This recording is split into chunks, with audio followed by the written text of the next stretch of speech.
কিরে, দরজা লক করলি কেন? এখন যদি মা বাবা এসে দেখে আমি আর তুই দরজা লক করে এক রুমে, তাহলে মা বাবা কি ভাববে? কোনো কথা হবে না, শুধু আদর হবে। কি বলিস সব? তোর মাথা ঠিক আছে তো? দেখো, আমি এত কিছু শুনতে চাই না, শুধু একটু আদর চাই তোমার। দেখ, পাগলামো করিস না, আর এই বিষয় নিয়ে মজা করা ঠিক না। কে মজা করছে তোমার সাথে? আমি তো অনেক আগে থেকেই তোমাকে আমার স্বামী হিসেবে মানি। কিন্তু আমি তো তোরে কোনোদিন ভালোবাসার চোখেই দেখিনি। আমি তোরে আমার বোনের মতোই দেখি, বোনের মতোই মনে করি। তুমি আমাকে বোন ভাবো না বউ ভাবো সেটা দেখার বিষয় এখন না। আর এখন বাড়িতে কেউ নেই, সো আমি এই সুযোগটা কাজে লাগাতে চাই। আর ভাবা ভাবের কাজ পরে করলেও চলবে, এখন আমাকে একটু আদর করো। সম্ভব না। কেন সম্ভব না? দেখ, এই বিষয় নিয়ে মজা করা কিন্তু ঠিক না। কে মজা করছে তোমার সাথে? আর আমি একটু আগে রুমের বাইরে কেন গিয়েছিলাম তুমি জানো? আমি কি করে জানবো? এইটার জন্য। আমি তো অবাক শারমিনের হাতে জিনিসটা দেখে।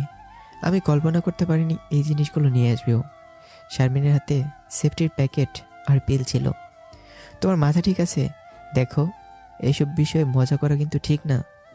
কে মজা করছে তোমার সাথে? আমি যদি তোমার সাথে মজা করতাম তাহলে কি আমি এগুলো নিয়ে আসতাম?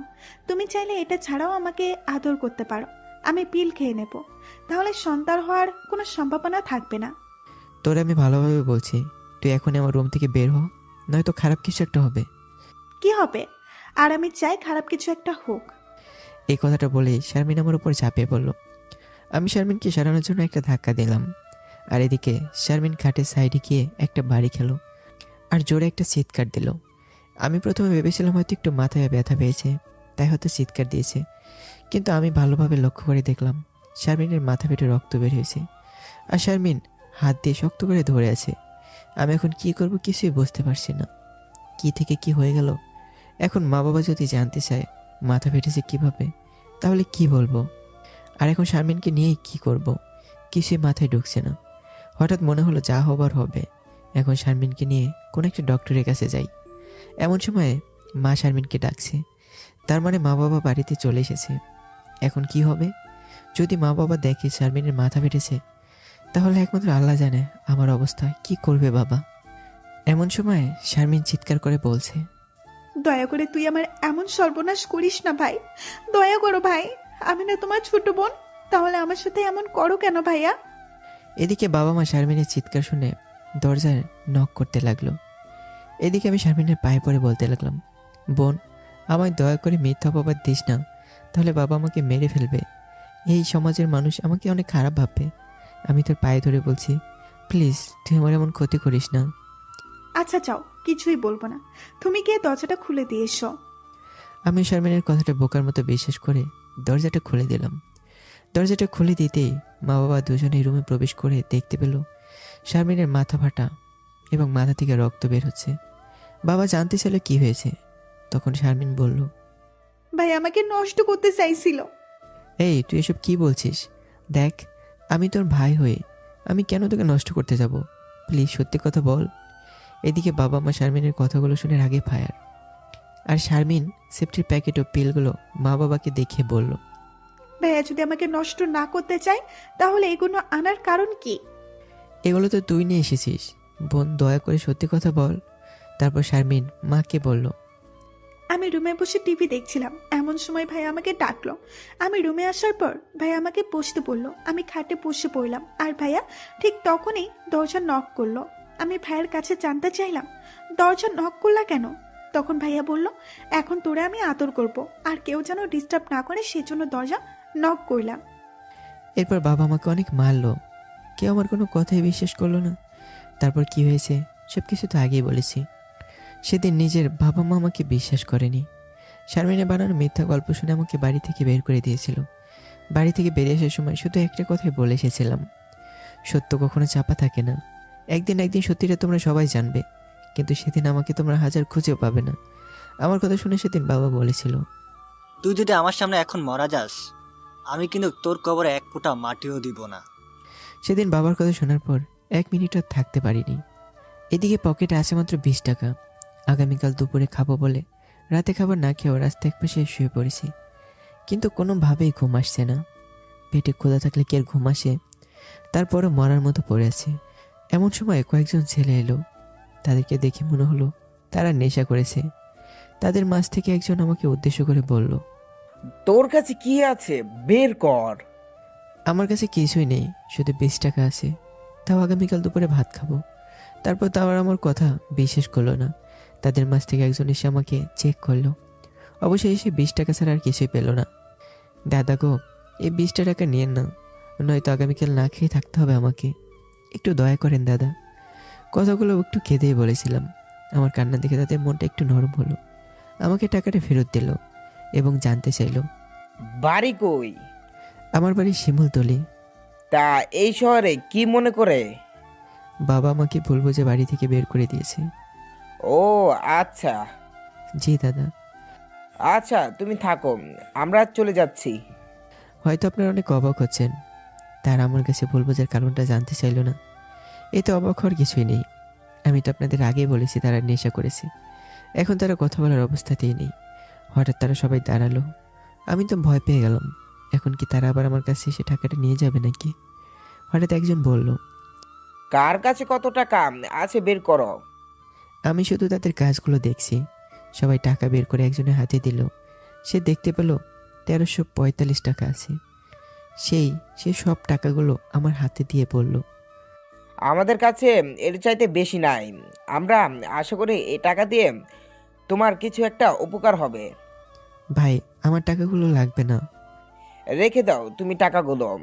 আর হ্যাঁ, যদি পারো এই টাকা দিয়ে কোনো জিনিস কিনে বিক্রি করো। মানে হলো হকারি করা যাকে বলে। দেখা যাবে তোমার টাকা তোমারই থাকবে, আর জিনিস বিক্রি করে যে লাভের টাকা পাবে সেই টাকা দিয়েই আশা করি তোমার খাবার হয়ে যাবে। বুঝতে পারছো আমার কথা? জি দাদা ভাই। তাহলে এখন আমরা আসি। আর হ্যাঁ, তোমার জন্য অনেক দোয়া রইলো। টাকাগুলো দিয়ে তারা চলে গেল। আমি আবার শুয়ে পড়লাম আর ভাবতে লাগলাম, আল্লাহর দুনিয়ায় এখন অনেক ভালো মানুষ আছে। তারা আমাকে চেনে না, জানে না, অথচ টাকা দিয়ে গেল এবং আমার জন্য দোয়াও করে গেল। আর আমার নিজের বাবা মামার কথা বিশ্বাস না করে বাড়ি থেকে বের করে দিল। এই দুনিয়া বড় আজব একটা জায়গা। কখনকার কোথায় জায়গা হবে কেউ বলতে পারে না। এদিকে প্রচুর ক্ষুধার জন্য ঘুমও আসছে না। এপাশ ওপাশ করতে করতে কখন যে ঘুমিয়ে পড়েছি আমি বুঝতেই পারিনি। গাড়ির শব্দে ঘুমটা ভেঙে গেল। চোখ মেলে তাকাতে দেখতে পেলাম সকাল হয়ে গেছে। আর ঘুমটা ভাঙতে প্রচুর ক্ষুধা অনুভব করলাম। তাড়াতাড়ি উঠে মুখটা ধুয়ে একটা দোকানে গিয়ে একটা কেক আর পাউরুটি নিলাম। এখন অনেক ভালো লাগছে। তারপর বসে বসে চিন্তা করলাম কী জিনিস বিক্রি করব, কিন্তু কিছুই বুঝতে পারলাম না কি বিক্রি করা যায়। চিন্তা করলাম যারা হকারি করে তাদের সাথে আগে কথা বলি। তাই সেখান থেকে চলে এলাম বাস স্ট্যান্ডে আর পেয়ে গেলাম হকার। কিন্তু কিভাবে বলবো ঠিক বুঝে উঠতে পারছি না। তারপর এত কিছু না ভেবে এক পিচ্চিকে ডাক দিলাম। তার হাতে বড়ই, চানাচুর আর কেরাই।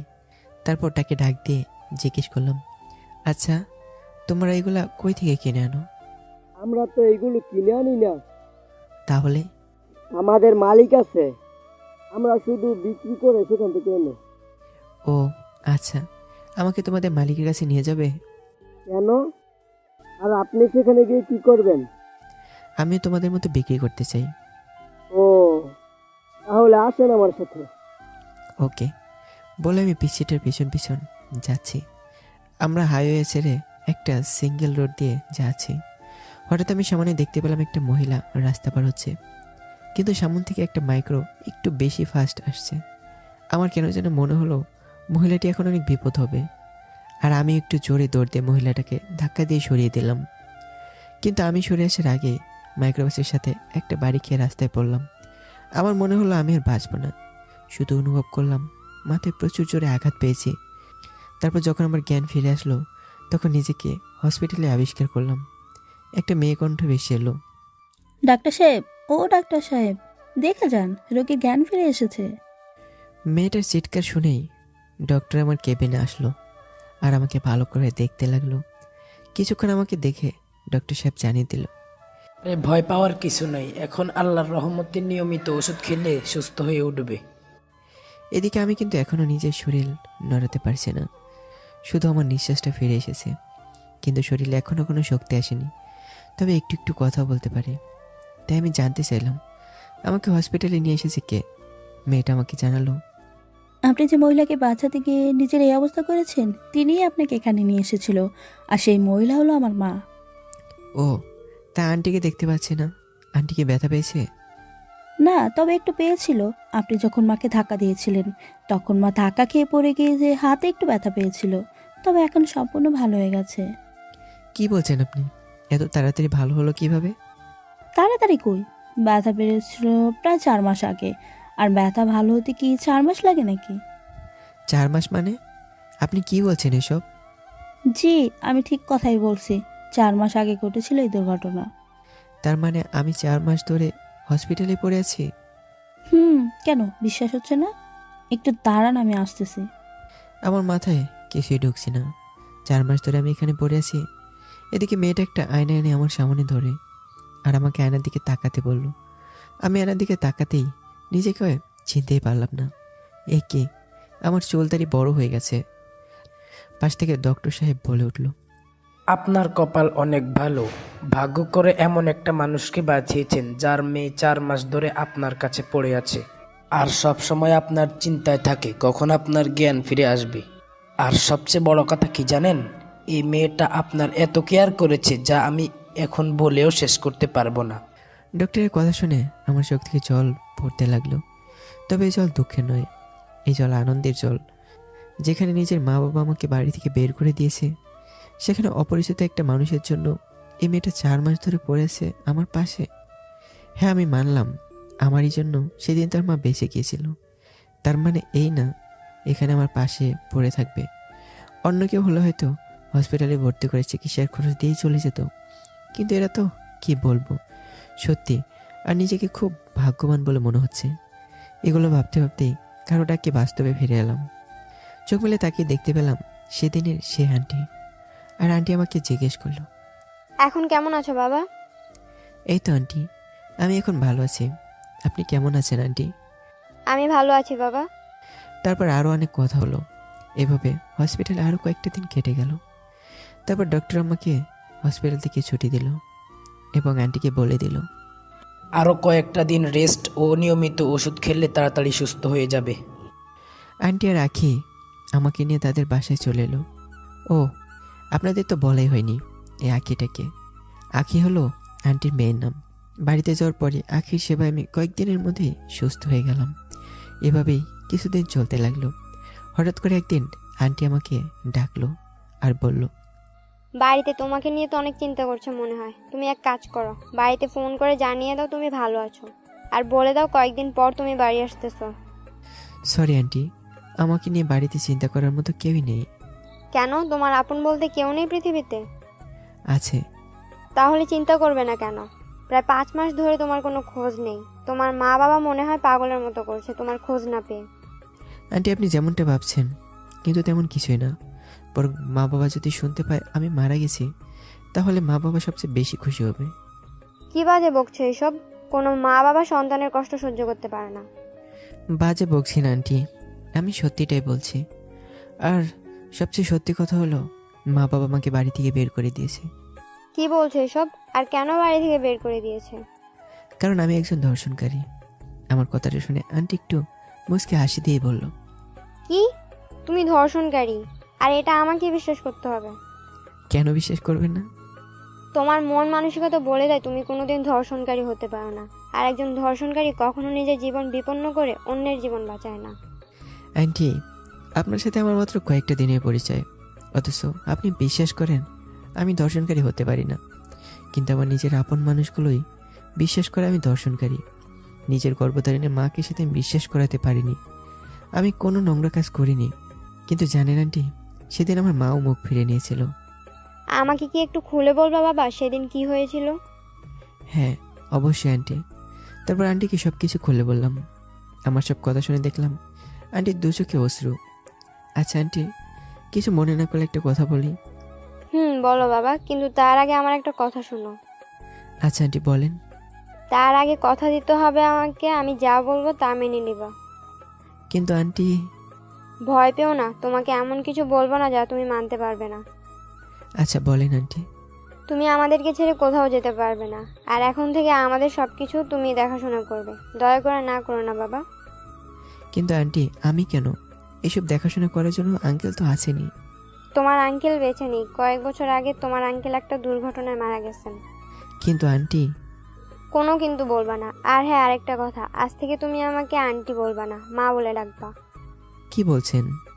মা ঠিকই বলছে, আমিও চাই তুমি এখন থেকে আমাদের সাথেই থাকবা।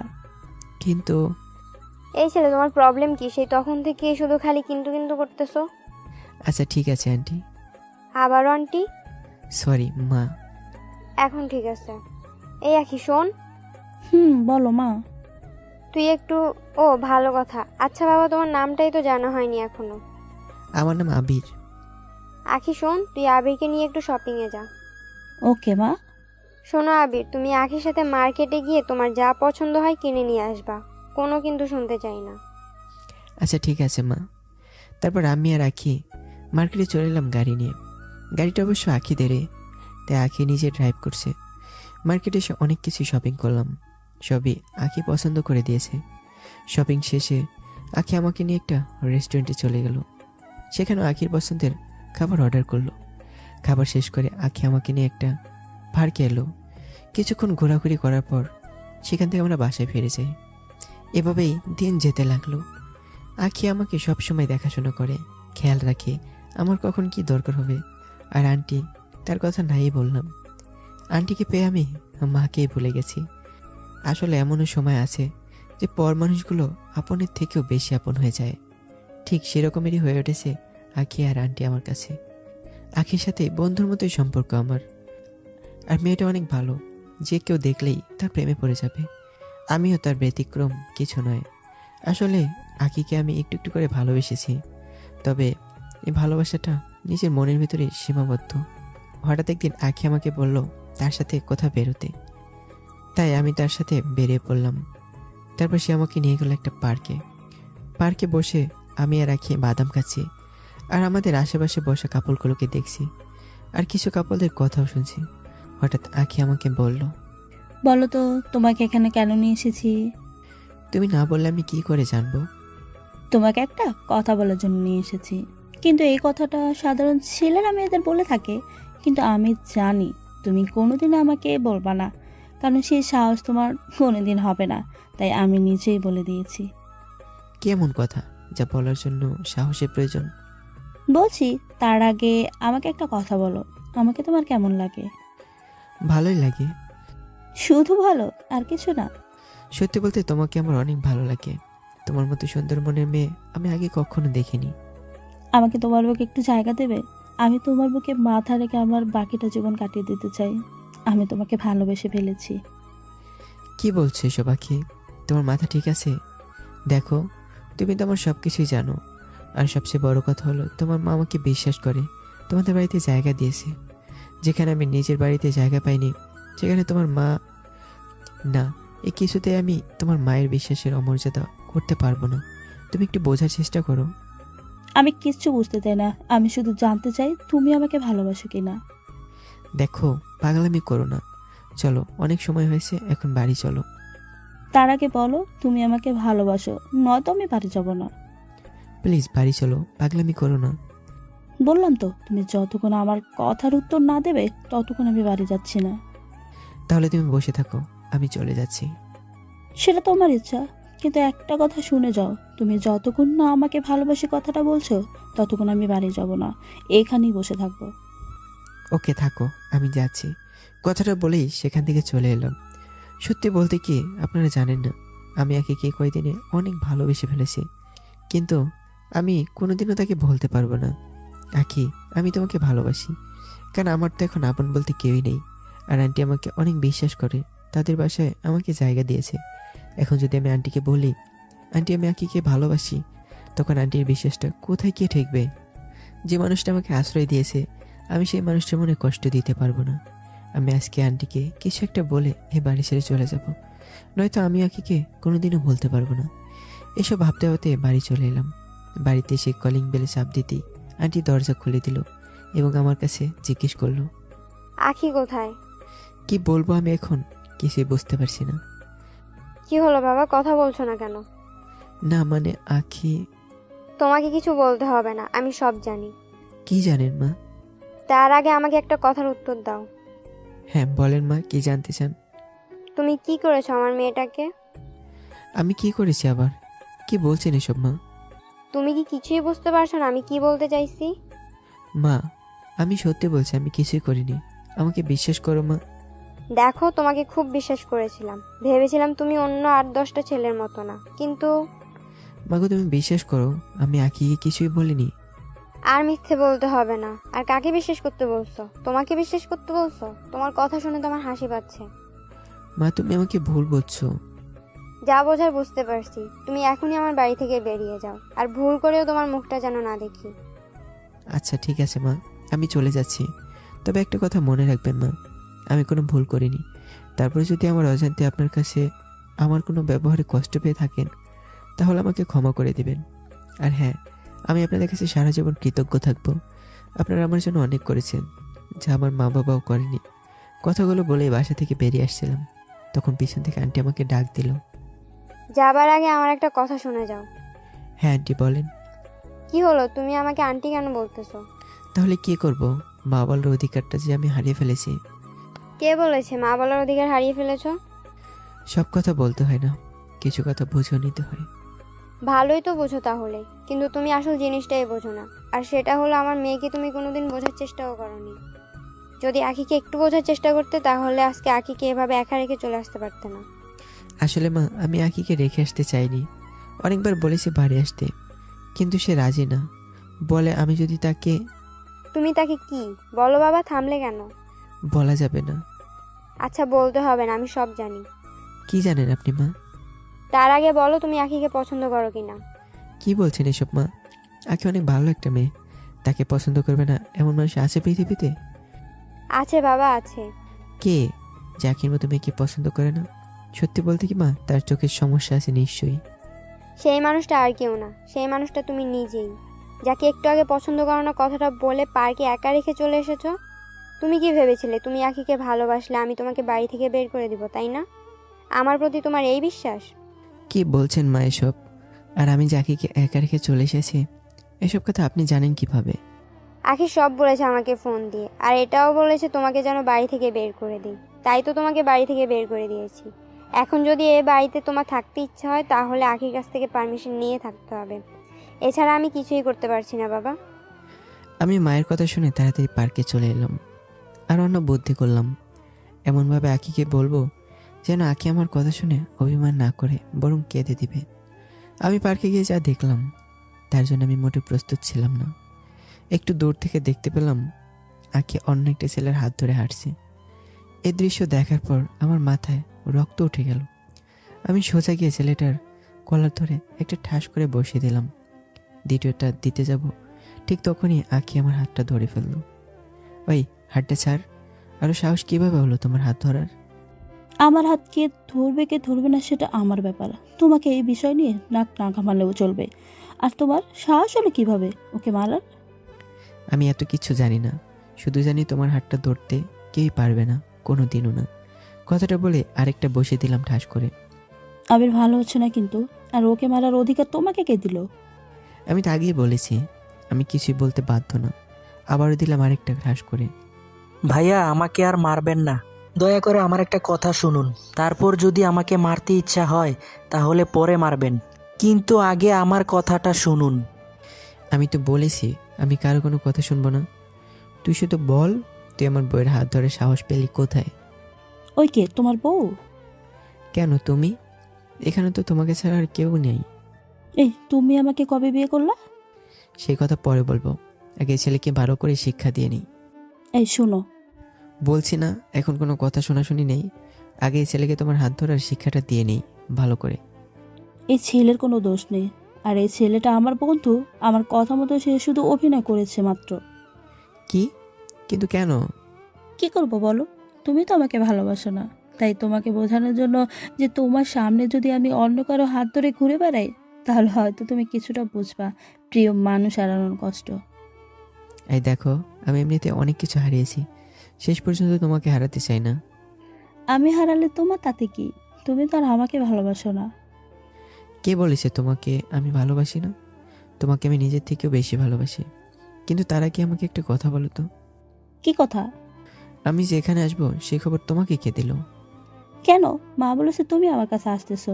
আর সবচেয়ে বড় কথা হলো একটু আগে তুমি এখানে এসে যা দেখতে পেলে সেটাও মায়ের প্ল্যানিং।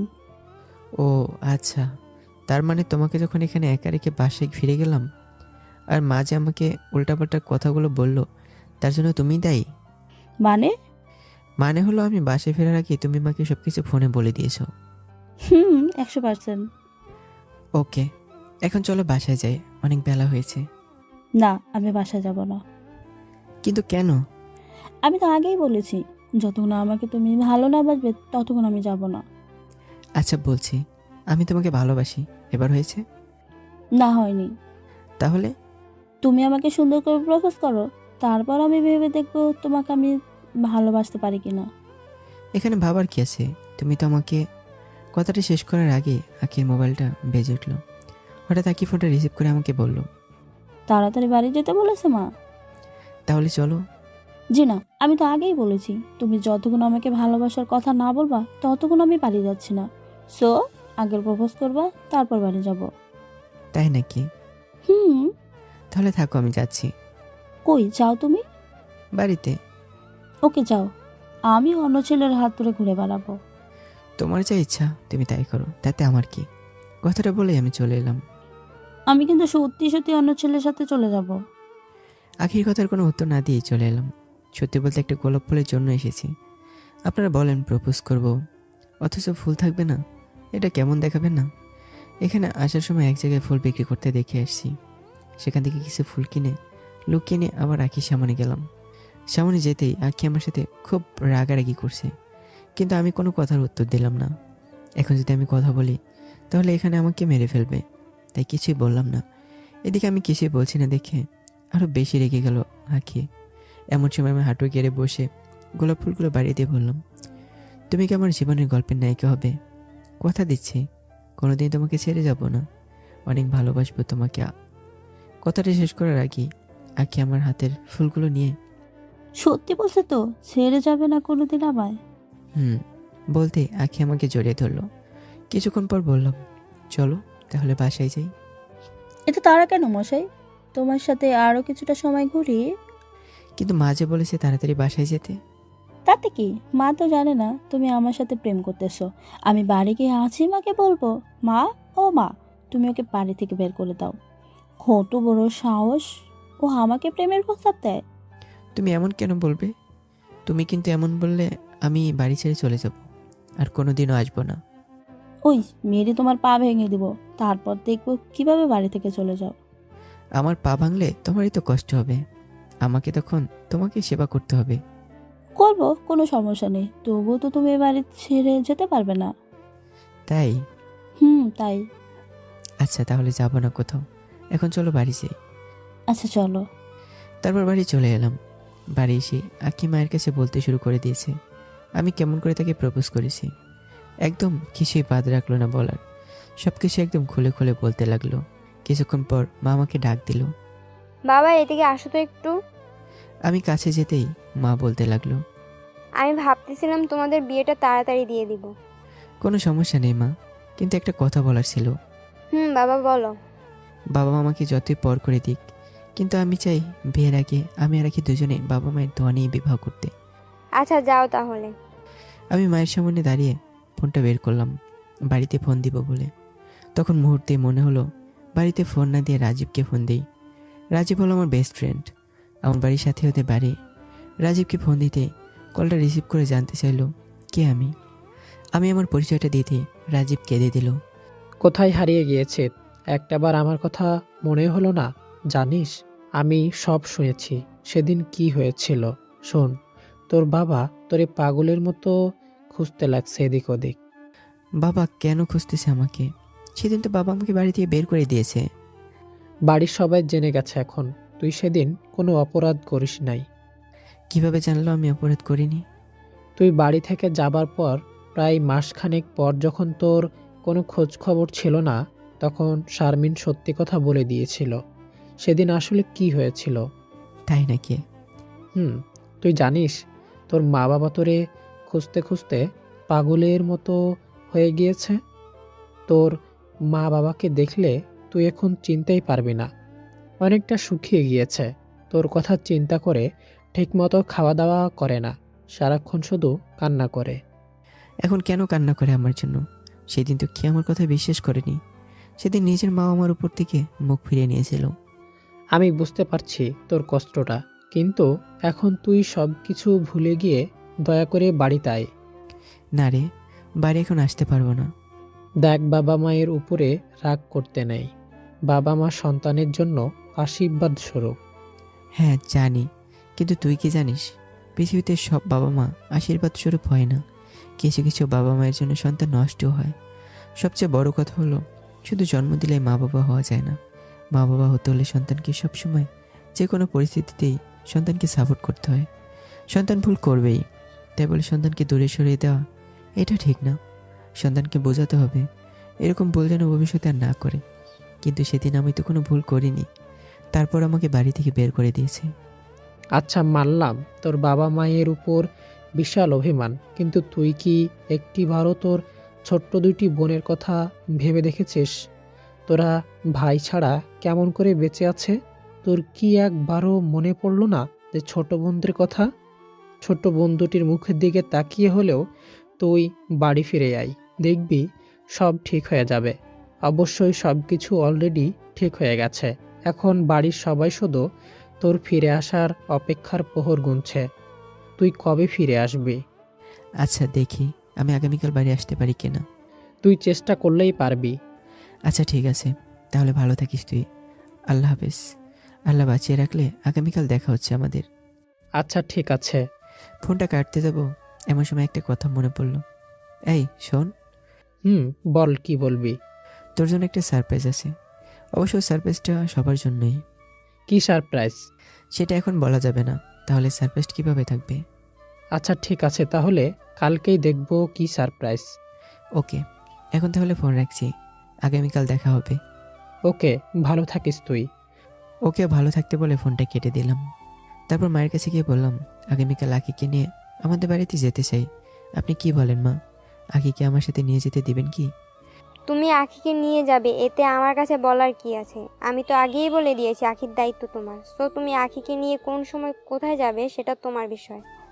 তারপরও মা, আপনার হুকুম ছাড়া আমি নিজেও কোনোদিন কোথাও যাব না। আসলে মা, একটু আগে আমি বাড়ির পাশের এক ফ্রেন্ডকে ফোন দিয়েছিলাম। তারপর বাড়িতে কী হয়েছে সব কিছু আমি মাকে খুলে বললাম। মা সব কিছু শুনে আমাকে জানিয়ে দিল। তাহলে তোমার দেরি করা ঠিক হবে না। তুমি বরং আগামীকাল সকালে বাড়ির উদ্দেশ্যে আখিকে নিয়ে বেরিয়ে পড়ো। পরের দিন আকিকে নিয়ে বাড়ির উদ্দেশ্যে গাড়ি নিয়ে বেরিয়ে পড়লাম। বাড়ির কাছে পৌঁছতে দেখতে পেলাম একটা দোকানে বাবাকে বসা। আকিকে বললাম গাড়িটা একটু থামাতে।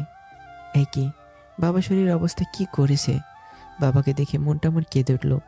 খুব ইচ্ছে করছিল গাড়ি থেকে নেমে বাবার কাছে গিয়ে বলি, বাবা আমি ফিরে এসেছি, তুমি আর আমার জন্য চিন্তা করো না, তোমার ছেলে তোমার কাছে ফিরে এসেছে, তোমার আর কোনো চিন্তা নেই বাবা। চলো বাবা এখন বাড়িতে, তোমার সাথে বসে খাবার খাওয়া হয় না অনেক দিন। বাবা তোমার বকাও শোনা হয় না অনেক দিন। বাবা, ও বাবা, তোমার সাথে বসে আড্ডাও দেওয়া হয় না অনেক দিন। কথাগুলো ভাবতেই কখন যে দু চোখের জল এসেছে বুঝতে পারিনি। চোখের জল মুছে গাড়ি থেকে নামতে যাব, তখন আখি জানতে চাইল, কোথায় যাও তুমি? আর তোমার চোখে জল কেন? কি হয়েছে একটু বলবো আমাকে? ওই যে লোকটাকে দেখতে পাচ্ছ, ওই লোকটার শরীরের অবস্থা দেখে আমার চোখের জল এসে গেছে। কে ওই লোক? আর তোমার সাথে তার কি সম্পর্ক? উনি আর কেউই নেন, উনি আমার জন্মদাতা পিতা। কথাটা বলে এগিয়ে গেলাম বাবার কাছে। তখন হঠাৎ করে মনে হলো বাবার সেদিনই সেই কথাটা। আমার মুখ তাকে দ্বিতীয়বার দেখাতে নিষেধ করেছে। শুধু তাই নয়, আমার মুখ যদি আমি দ্বিতীয়বার দেখাই তাহলে আমি নাকি বাবার মরা মুখ দেখব। কথাটা মনে পড়তেই পিছিয়ে আসলাম। বাবার সামনে যাওয়ার সাহসটা আর হলো না। ফিরে এলাম গাড়িতে। আকিকে বললাম গাড়িতে আগে বাড়াতে। সোজা বাড়িতে চলে এলাম।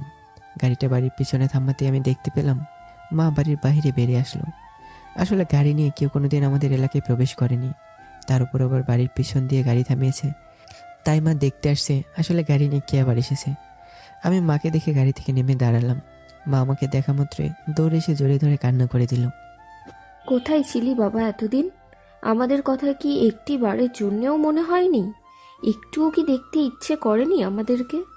ইচ্ছে করবে না কেন, অনেকে ইচ্ছে করতো, কিন্তু কোনো উপায় ছিল না। যে তোমরা তো আমাকে বাড়ি থেকে বের করে দিয়েছিলে, তাহলে বলো কি করে ফিরে আসবো বাড়িতে? বাবা, আমাদের ভুল হয়েছে, এবারের মতো আমাদের মাফ করে দে। কি বলছে এসব? তোমাদের কেন ভুল হবে? সন্তানের কাছে বাবা মায়ের কোনো ভুল নেই। আর মাপ তোমরা কেন চাচ্ছ? তোমরা আমার কাছে মাপ চাইলে যে আমার পাপ হবে মা। চল বাবা, বাড়ির ভেতরে চল। একটু দাঁড়াও, আমার সাথে আরেকজন আছে। কি? তোমরা আমাকে বাড়ি থেকে বের করে দেওয়ার পর আমি যাদের কাছে ছিলাম, আর সবচেয়ে বড় কথা হলো এই মানুষটার জন্য এখন আমি বেঁচে আছি। কে সেই মহান ব্যক্তি? আমি আখিকে গাড়ি থেকে নামতে বললাম, আর আখিকে মায়ের সাথে পরিচয় করিয়ে দিলাম। তারপর আখি মাকে সালামও করলো। তারপর মা আমাদেরকে বাড়ির ভেতর নিয়ে গেল। বাড়িতে ঢুকতেই দেখতে পেলাম আমার ছোট বোন দুটো বারান্দায় দাঁড়িয়ে আছে।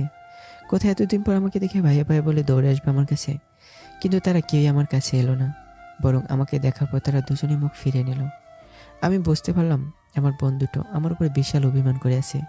তাই আমি নিজেই বোনের কাছে গিয়ে তাদেরকে ডাকলাম, কিন্তু তারা তো আমার কথা কানেই নিল না।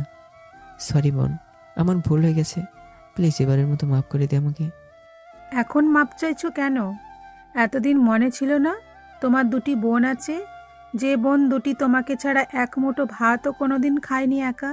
একটি বারও কি ভেবেছো কখনো তোমার ছোট বোনগুলোর কথা? ভেবেছো কি কোনোদিন তোমাকে ছাড়া কেমন করে বেঁচে আছি? আমি কোনো কথার জবাব না দিয়ে হাঁটু কেটে বসে পড়লাম, আর বোনদের উদ্দেশ্য করে বললাম, আমাকে তোরা মার, কিন্তু দয়া করে আমার উপর তোর অভিমান করে থাকিস না। বোন দুটি আমাকে জড়িয়ে ধরে কাঁদতে লাগলো। আমি নিজেকে সামলে রাখতে পারলাম না, আমি তাদেরকে জড়িয়ে ধরে কান্না করতে থাকলাম। হঠাৎ পিছন দিকে কেউ আমার মাথার উপর হাত রাখলো। আমি মাথাটা একটু ঘোরাতেই দেখতে পেলাম বাবা আমার মাথায় হাত বুলিয়ে দিচ্ছে। আমি বোনদেরকে ছেড়ে দিয়ে বাবার পা জড়িয়ে ধরলাম। কি করছিস বাবা? ভুল তো আমি করেছি, তুই কেন পা ধরে ক্ষমা চাইতে আসিস? আয় বাবা, আমার বুকে আয়। তুই আমার বুকে এসে আমাকে ঠান্ডা কর, আমার বুকটা যে তোর জন্য হাহাকার করছে। আমি বাবাকে জড়িয়ে ধরলাম। বাবার কান্না দেখে আর নিজেকে সামলাতে পারলাম না, তাই আমি কেঁদে উঠলাম। এদিকে আমার বাবার কান্না দেখে মা আমাকে বাবার কাছ থেকে ছাড়িয়ে নিয়ে রুমে এলো। আর আসার সময় আমার মা বোনদেরকে উদ্দেশ্য করে বলল, আখিকে তোদের রুমে নিয়ে যা। এদিকে মা আমাকে রুমে নিয়ে এসে আমাকে বলল, তাড়াতাড়ি ফ্রেশ হয়ে খেতে আয়, আমি আখি মামনিকে ফ্রেশ হওয়ার ব্যবস্থা করতেছি। মা চলে আসার পর আমি ফ্রেশ হয়ে খেতে এলাম। আর এসে দেখি আমার জন্য সবাই খাবার টেবিলে অপেক্ষা করছে। অনেকদিন পর আজকে মা বাবা বোনদের সাথে খাবার খেতে বসলাম। অনেক ভালো লাগছে আজকে, আমার বলে বোঝাতে পারবো না।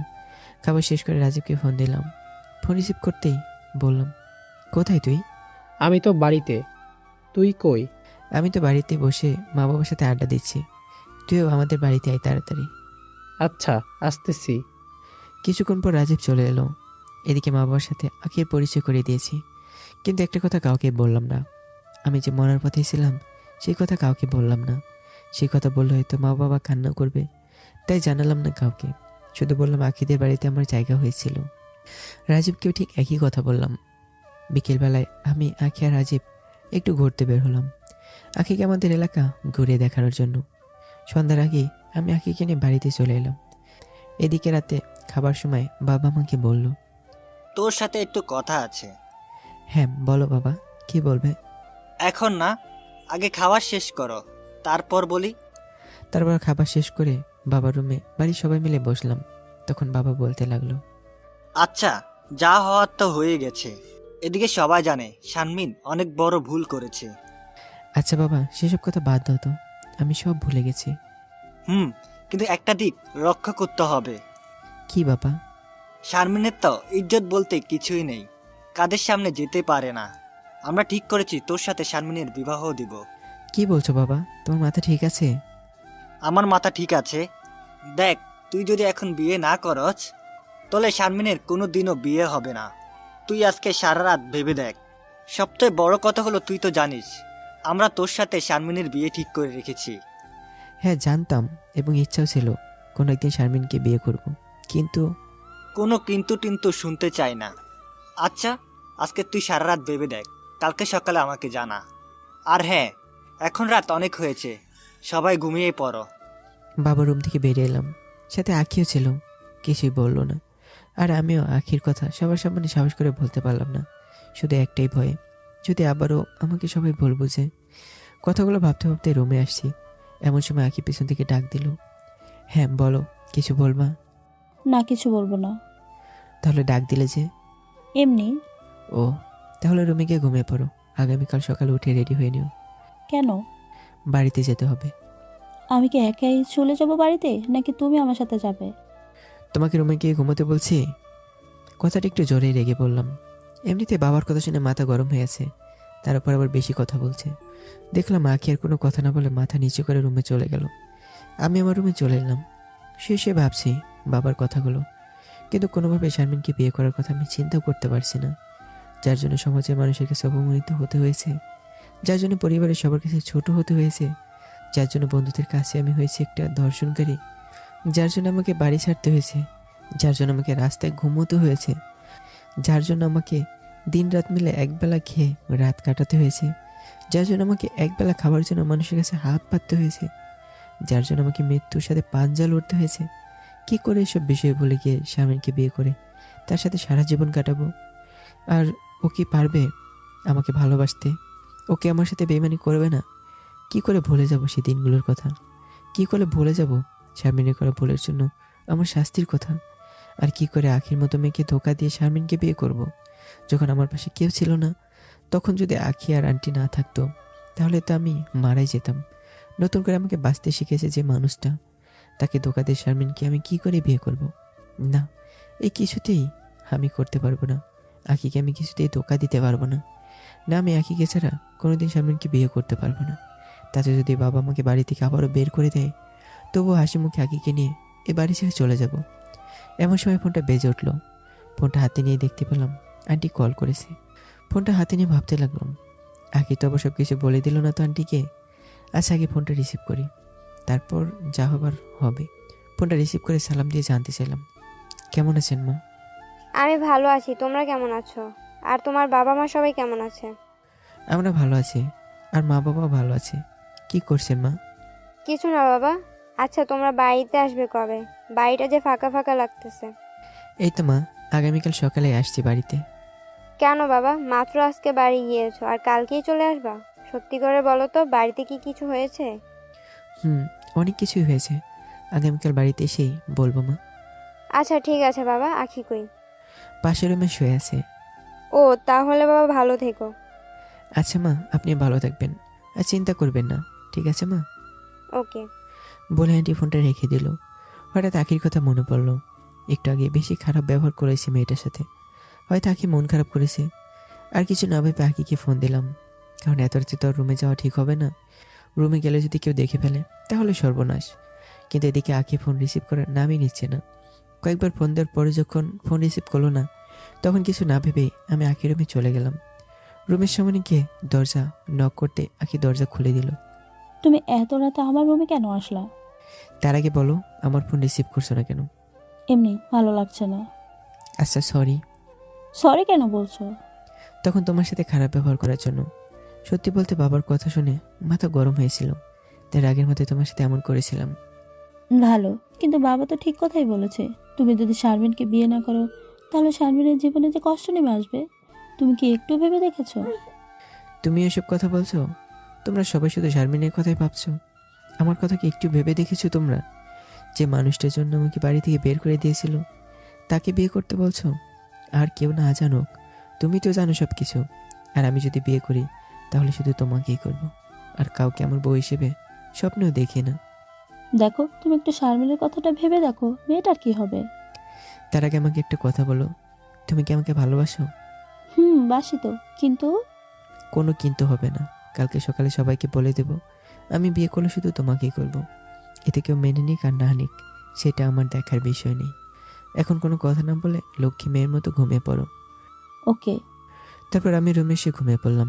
শুয়ে আবারও ভাবছি, কালকে সবাইকে আখির কথা বললে মা বাবা কি মেনে নেবে, নাকি আবার বাড়ি থেকে বের করে দেবে? আমি কিছুই বুঝতে পারছি না। এসব কথা ভাবতে ভাবতে কখন ঘুমিয়ে পড়েছি বুঝতেই পারিনি। হঠাৎ কারো কান্নার শব্দ শুনতে পেলাম। মনে হলো কান্নাটা আমার রুমের মধ্যে আসছে। হঠাৎ মনে হলো কেউ একজন আমার পা ধরে কান্না করছে। আজকে আমার ঘুমটা একটু বেশি ছিল, তাই বুঝি উঠতে একটু দেরি হলো। সত্যি বলতে কি, কোনো বিষয় নিয়ে যদি আমি চিন্তা করি, তাহলে আমার ঘুমটা একটু বেশি হয়, তাই এমন হয়েছে। না হলে কি কেউ আমার পা ধরে কান্না করছে আর আমি কিনা তা বুঝতে পারিনি? এত সকালবেলা কে আবার কান্না করছে? তাও আমার পা ধরে। চোখে পর্যাপ্ত ঘুম থাকার পরেও আমি চোখ মেলে তাকালাম কে কান্না করছে তা দেখার জন্য। চোখ মেলে তাকাতেই বড় একটা ধাক্কা খেলাম। এই তো দেখি শারমিন কান্না করছে। ওই তো সমস্যা কি? সকাল সকাল কি শুরু করছিস? তুই কি আমাকে একটু শান্তিতে থাকতে দিবি না? আচ্ছা সত্যি করে একটা কথা বলতো, আমি তোর কি এমন ক্ষতি করেছি যে তুই আমাকে এত কষ্ট দিচ্ছিস? আর তুই আমার পা ধরে আসিস কেন? পা তো ধরবো আমি তোর কাছে, কারণ ভুলটা তো আমার নয় কি? তুই আমাকে এত কষ্ট দিতে পারতি? দেখো, তুমি আমাকে যত পারো বকা দাও, যত পারো আমাকে তুমি মারো, আমি কিছুই বলবো না। শুধু একটা কথাই বলবো, তুমি শুধু আমাকে তোমার পায়ে একটু জায়গা দাও, আমার মান সম্মানটা একটু বাঁচাও। তুমি যদি তোমার পায়ে একটু জায়গা না দাও তাহলে আমার যে মরা ছাড়া কোনো উপায় নেই। দয়া করে তোমার পায়ে আমাকে একটু জায়গা দিয়ে তারপর আমাকে সারা জীবন যত পারে বকা দিও, যত পারো আমাকে মেরো, তারপরেও আমাকে তুমি ক্ষমা করে একটু জায়গা দাও। কী সব বলছিস? আর ক্ষমা? সেটা আমি তোর কাছে চাই। দয়া করে তুই আমার সামনে আসিস না, আমাকে একটু শান্তিতে থাকতে দে। দয়া করে তুমি আমাকে গ্রহণ করো, নয়তো আমার মরা ছাড়া কোনো উপায় থাকবে না। দয়া করে আমাকে ক্ষমা করে দাও। তুই এখন পা ছাড়, আর এখন আমার রুম থেকে বের হ। না, আগে বলো আমাকে তুমি ক্ষমা করে তোমার বুকে জায়গা দিয়েছো। কি করব? জায়গা দিব? সেটা আবার কেমনে দেয়? দেখো, তুমি যদি আমাকে এখন বিয়ে না করো তাহলে যে আমাকে কেউ বিয়ে করবে না, তখন আমার মরা ছাড়া কোনো উপায় থাকবে না। কি বললি তুই? আমি করব বিয়ে? আসলে আমারই, তোর মাথা ঠিক আছে? আমি কি পাগল হয়েছি তোর মধ্যে একটা খারাপ চরিত্রের মেয়েকে বিয়ে করব আমি, যার কাছে নিজের ইজ্জতের কোনো দামই নেই? তুমি যা ইচ্ছা তাই বলো, ভুল যেহেতু করেছি তাহলে শাস্তি তো পেতেই হবে। তবুও তুমি আমাকে বিয়েটা করো দয়া করে। কি সব বাজে বকছিস? আর পা ছাড়। না, ছাড়বো না। আগে বলো তুমি আমাকে মাফ করে দিয়েছো। তোরে পা ছাড়তে বলছি, কথাটা কানে যায় না তোর? বলছি তো, আমাকে তুমি যতক্ষণ মাফ না করবে ততক্ষণ আমি পা ছাড়বো না। ওই পা ছাড়, আর এখন আমার রুম থেকে বের হ। কথাটা একটু ধমক দিয়ে বললাম, আর দেখলাম কথাটা বলা মাত্র শারমিন আমার পাটা ছেড়ে দিল, কিন্তু রুম থেকে বের হবার নামই নিল না। তাই আমি মাকে জোরে জোরে ডাকতে ডাকতে আমি নিজের রুম থেকে বেরিয়ে এলাম। কি হয়েছে বাবা? সকালবেলায় এমন করে ডাকতেছিস কেন? কি হয়েছে? তোমরা কি আমাকে একটু ভালো থাকতে দিবা না নাকি? কেন? আমরা আবার কি করলাম? শারমিন কেন আমাদের বাড়িতে? আর সকাল সকাল শারমিন আমার রুমে কি? এদিকে মা কিছু বলার কি কোথা থেকে যেন বাবা চলে এলো। কেন? তুই জানিস না শারমিন কেন এই বাড়িতে? আরও কোথায় যাবে? তুই তো জানিস মেয়েটা যাওয়ার কোনো জায়গা নাই। আর আমি শারমিনকে আসতে বলেছি, আর তোর রুমে আমি নিজে ওকে যেতে বলেছি তোর কাছে ক্ষমা চাইতে। ওকে ফাইন, ক্ষমা করে দিলাম। এখন তাড়াতাড়ি ওকে বাড়ি থেকে যেতে বলো। ও বাড়ি থেকে কেন যাবে? ওকে যেতেও হবে না, কিন্তু ওকে বলে দাও ভুল করে যেন আমার রুমে তো দূরের কথা, আমার সামনে যেন না আসে কোনো সময়ের জন্যও না। গতকাল রাতে তোকে কি বলছি মনে নাই নাকি? মনে, কিন্তু আমি তো আগেই বলেছি তোর কিছু শুনতে চাই না। শারমিনকে আমরা এই বাড়ির বউ করে আনবো, এটাই ফাইনাল। বললেই হলো? আমি কোনোদিনও কোনোভাবে বিয়ে করবো না শারমিনকে, বুঝতে পারছো? তুই বিয়ে করবি না মানে তোর বাপও বিয়ে করবে। ওকে ফাইন, করে ফেলো তুমি বিয়ে, কে মানা করেছে তোমাকে? দেখ, কথা ঘুরাস না। কই আমি কথা বলালাম? তুমিই তো বললে আমি বিয়ে করলে নাকি আমার বাপ বিয়ে করবে, আর আমার বাপটা তো তুমি, তাই তোমাকে বিয়ে করতে বললাম। ফাজলামির একটা সীমা আছে। আমিও তো তাই বলছি। মানে হলো তোমরা কিভাবে বলছো শারমিনকে বিয়ে করতে? তোমরা জানো না এই মেয়েটার জন্য আমার কি অবস্থা, তারপরে বলছো শারমিনকে বিয়ে করতে? এটা কি ফাজলামো না? যা হয়েছে সব ভুলে যা। আর তুই যদি শারমিনকে বিয়ে না করিস তাহলে এই মেয়েকে কে বিয়ে করবে? দয়া করে আমাদের কথাটা মেনে নে। সরি বাবা, আমি তোমাদের কথা মানতে পারবো না। দেখ, আমরা তোর বাবা মা, আর আমাদের কথা তোর কাছে কোনো গুরুত্ব নেই নাকি? ছিল একটা সময়, কিন্তু এখন আর নেই। একটা সময় তোমাদের কথা মানতে পারতাম, কিন্তু এখন পারবো না, কারণ তোমরা আমার জীবন থেকে নিজের গুরুত্ব তোমরা নিজেরাই কমিয়ে নিয়েছো। কি বললি তুই? আর এমন কথা বলতে পারলি? তোর জীবনে আমাদের কোনো গুরুত্ব নেই? না নেই, আর হ্যাঁ, এমন কথা বলতে তোমরা বাধ্য করেছো। আর এই যে আমাকে তোমরা দেখছো, সেটা শুধুমাত্র এই আখি আর আখির মায়ের জন্য। এরা আমার নতুন জীবন দিয়েছে। প্রায় 4 মাস আমি মৃত্যুর সাথে পাঞ্জা লড়েছি। তখন কোথায় ছিলে তোমরা? তখন কিন্তু তোমাদেরকে কাছে পাইনি, এদেরকে পাশে পেয়েছি। সো আমার জীবনের উপর তোমাদের সাথে তাদের অধিকারটা অনেক বেশি। তোমরা সেদিন আমার কথা বিশ্বাস না করে বাড়ি থেকে বের করে দিয়েছিলে, কিন্তু এরা সব কিছু শোনার পর তারা আমাকে আশ্রয় দিয়েছে। সেদিন কোথায় ছিল তোমাদের অধিকার?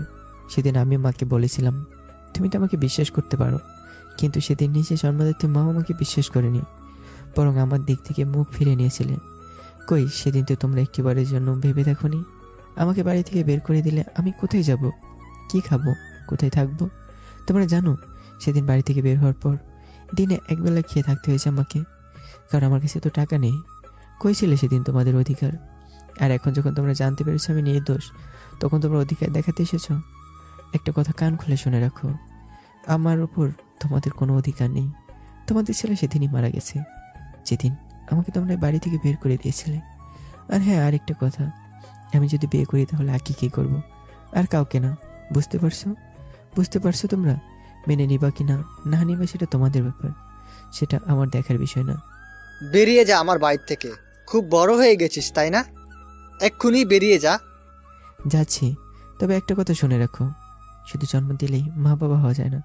শুধু জন্ম দিলেই যদি মা বাবা হওয়া যায়, তাহলে যারা সন্তান জন্ম দিয়ে যারা এই সন্তানের ডাস্টবিনে ফেলে দেয়, তাহলে সেই সব মানুষও মা হতো। যে মা বাবা সন্তানের জন্য কোনো দায়িত্ব পালন করবে না, সেই সব মা বাবা কোনোদিন সন্তানের উপর অধিকার খাটাতে পারবে না। কোনো সমস্যা নেই, আমি চলে যাচ্ছি, তবে তোমরাও বুঝবা কোনো একদিন। কথাটা বলে আকিকে রেডি হতে বললাম, তারপর আকিকে নিয়ে বেরিয়ে পড়লাম। রাস্তায় এসে কিছু খাবার কিনে খেয়ে নিলাম। এই শোনো, কিছু বলছো না যে তুমি? কি বলবো বলো, তোমার পরিবারের মানুষগুলো কেমন জানো? আচ্ছা বাদ দাও তো তাদের কথা। এই শোনো, বলো। তুমি তো আবার আমাকে কোনোদিন ছেড়ে যাবে না তো? কখনো না। তারপর অনেক কথা হলো, কথা বলতে বলতে আমরা বাড়িতে পৌঁছে গেলাম। বাড়িতে এসে মাকে সব বললাম। মা সব শোনার পর বলল, এসব নিয়ে চিন্তা না করতে, কিছুদিন পর সবাই মেনে নিবে। আর যদি মেনে না নেয় তাতে কি, আমরা আছি তো। তারপর মা একটা ভালো দিন দেখে আমাদের বিয়েটা দিয়ে দিল। আমাদের দিন ভালোই কাটতে লাগলো। আন্টি আমাকে মায়ের মতোই দেখে, আর এখন তো আবার শাশুড়ি। আর আখির কথা আবার নাই বললাম। আর এভাবে আমাদের দিন কাটতে লাগলো। গল্পটা এখানে শেষ করতে হচ্ছে। এখন এখানে অনেকে কমেন্ট করতে পারে, অনেকে বলবে ভাই এটা পরের সিজন কখন আসবে, কবে দিবেন? তাদেরকে উদ্দেশ্য করে বলছি, ভাইয়া এটার কোনো পরের সিজন হবে না।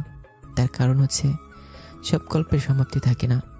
কিছু গল্প শেষ না হয়েও শেষ হয়ে যায়। কারণ কিছু কিছু গল্প আছে, সেটা শুধু গল্পই নয়, মানুষের বাস্তব জীবনে ঘটে যাওয়া ঘটনাও। তাই এই গল্পটা এখানেই শেষ করা হচ্ছে। আর হ্যাঁ, প্রত্যেক বাবা মা এক হয় না। আমাদের সমাজে এমনই কিছু বাবা আছে যারা নিজের জেদ, নিজের রাগ তারা কন্ট্রোল করতে পারে না। তাদের যেটা মনে হয় তারাই সেটাই করে। তাদের সন্তানের ভালো মন্দ সে বুঝতে চায় না। এইখানে যদি সে শারমিনকে বিয়ে করতো তো বলা যায় না পরবর্তীতে তার ভাগ্যে কী ছিল। সে মেয়ে নিজের সম্মানের কথা না ভেবে একটা ছেলের এত বড় ক্ষতি করে দেয়। সে মেয়ে যে পরবর্তীতে তাকে ধোঁকা দিয়ে অন্য কোনো ছেলের সাথে সম্পর্ক করবে না তার কোনো গ্যারান্টি নেই। আর অপরদিকে তারা দুজন দুজনকে ভালোবাসতো, তো কি করে সে আগে কষ্ট দেবে? আর হ্যাঁ, কমেন্ট করে জানাবেন সবাই, আবির যে কাজটা করেছে কাজটা কি ঠিক করেছে নাকি ভুল করেছে? অবশ্যই জানাবেন, বলবেন না কিন্তু।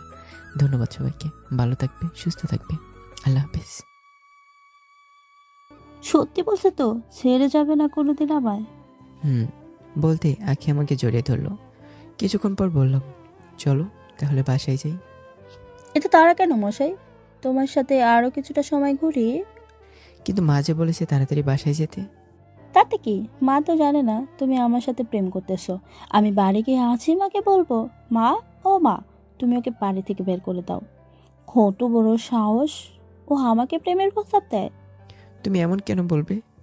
তুমি কিন্তু এমন বললে আমি বাড়ি ছেড়ে চলে যাব, আর কোনোদিনও আসবো না। ওই মেরে তোমার পা ভেঙে দিব, তারপর দেখবো কিভাবে বাড়ি থেকে চলে যাও। আমার পা ভাঙলে তোমারই তো কষ্ট হবে, আমাকে তখন তোমাকে সেবা করতে হবে। করবো, কোনো সমস্যা নেই, তবুও তো তুমি বাড়ি ছেড়ে যেতে পারবে না। তাই? তাই। আচ্ছা তাহলে যাবো না কোথাও, এখন চলো বাড়ি যাই। আচ্ছা চলো। তারপর বাড়ি চলে এলাম। বাড়ি এসে আকি মায়ের কাছে বলতে শুরু করে দিয়েছে আমি কেমন করে তাকে প্রপোজ করেছি। একদম কিছুই বাদ রাখলো না বলার, সব কিছু একদম খুলে খুলে বলতে লাগলো। কিছুক্ষণ পর মা আমাকে ডাক দিল, বাবা এদিকে আসো তো একটু।